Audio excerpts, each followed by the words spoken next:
everyone, it's me, Shala, and ngayon, i-discuss ko po sa inyo ang essentialism. So, what is essentialism? The proponent of essentialism po is William Buckley. Essentialism is an educational theory that emphasizes the teaching of fundamental knowledge, skills, and value that are considered essential for students to become productive member of society. In short po, essentialism is si teacher po yung authority.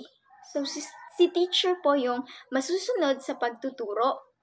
And nakafocus po sila sa 3 R's or meaning po ng 3 R's is reading, writing, and arithmetic.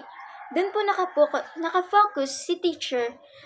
Sa madaling salita, ang essentialism ay nakakatulong sa estudyante na maging matalino, disiplinado at handa sa hinaharap sa pamamagitan ng pag-aaral ng mahalagang kaalaman at pagpapahalaga sa tradisyonal na mga prinsipyo ng edukasyon. Essentialist education often includes character education, teaching values like honesty, respect, and discipline. So for me, as a future educator or future teacher, essentialism po talaga ako.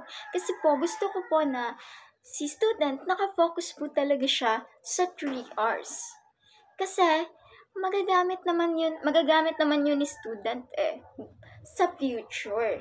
Diba? Mas okay po kasi, sa panahon po kasi ngayon, mas okay po kasi na si student ay may kaalaman.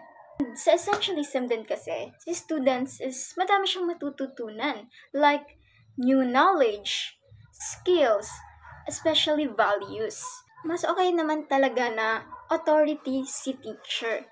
Kasi nga, matututo din si student na maging disiplinado and matututong magrespeto sa mas nakakatanda sa kanya.